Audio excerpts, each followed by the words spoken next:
Good morning students. Today I am going to discuss about the brake test on three-phase induction motor. This brake test is conducted on three-phase induction motor to determine the efficiency and as well as various performance characteristics of three-phase induction motor. In this test we are using various parameters: voltmeter, ammeter, wattmeter, variac and tachometer. Voltmeter is used up to 0 to 600 volts. The ammeter is used up to 0 to 10 amperes. Wattmeter will be used 10 amperes by 600 volts UPF, and variac will be used 415 volts or 0 to 470 volts. Tachometer is also used. Tachometer is used to measure the speed of the three-phase induction motor, and all meters are belongs to moving iron type, MI type only.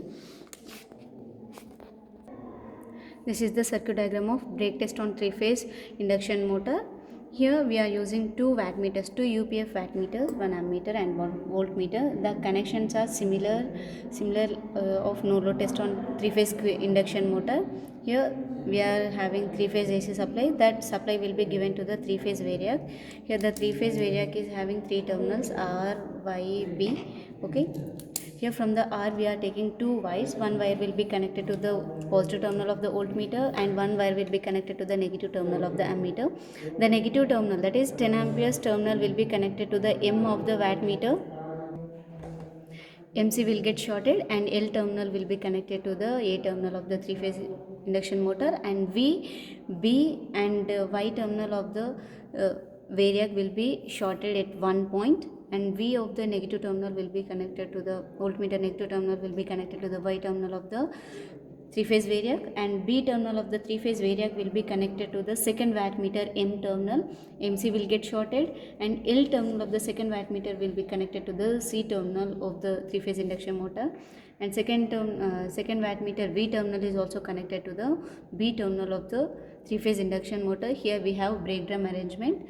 Here the brake drum arrangement is having S1, S2. The S1, S2 are nothing but cages, loads on the induction motor. By varying the swells of the brake drum arrangement, we can apply the load gradually on the three-phase induction motor. Step by step, by applying the load, we can note down the voltmeter, ammeter and wattmeter readings of three-phase induction motor. Here it is the brake drum arrangement for the three-phase induction motor. Here initially the bell should be loose around the three-phase induction motor. By wearing the swells on the three-phase induction motor, we have to apply the load gradually on the three-phase induction motor. So these are the S1 and S2.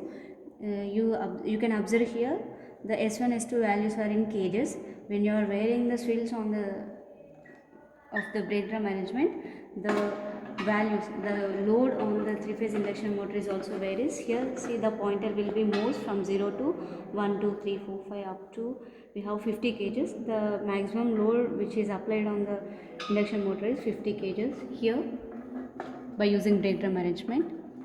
Now the connections are same as the no load test on block rotor test on three-phase induction motor. So now I am going to start the experiment now.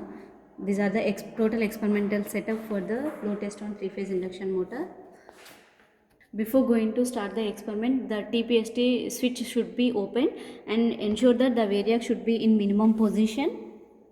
Avoid parallax error and avoid loose connection of the meters.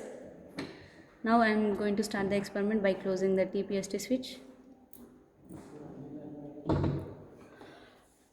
Slowly vary the variac up to rated voltage flowing through the induction motor. You can observe the voltage in the voltmeter.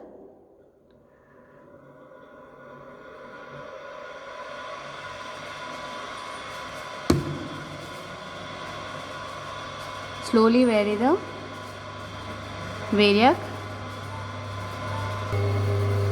Rated current. Now the rated current is flowing through the three-phase induction motor. The no load current is 2.2 amperes. And this is the no load power W1 and as well as W2. You can take the power, that is W1 plus W2. And now at no load condition, note down the values of voltmeter, ammeter, wattmeter, W1, W2 and measure the speed by using tachometer.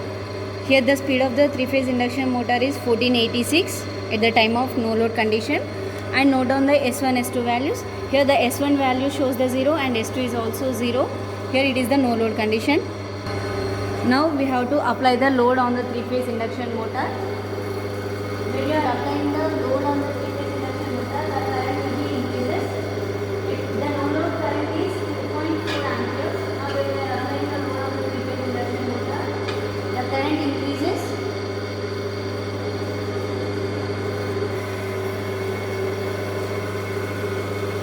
When you are applying the load, when you are increasing the load on the three-phase induction motor, the load current is also increases. You can observe the changes in the meters by applying the load. The current will be increases, so we can apply the load gradually on the three-phase induction motor up to rated current flowing through the induction motor. Step by step, you can note down the speed also. The speed of the three-phase induction motor. Now it shows 1450. When you are increasing the load on the three-phase induction motor, the speed will get reduces. And see, you can observe S1 value. S1 is showing 0.9 kgs and here 1.9 kgs. Note on the S1, S2 speed, W1, W2 ammeter values gradually, and by increasing the load step by step on the three-phase induction motor, note down the values. Here 1404, the speed will get reduces. So you can apply the load on the three-phase induction motor up to rated current flowing through the induction motor, that is up to you can apply 7 amperes.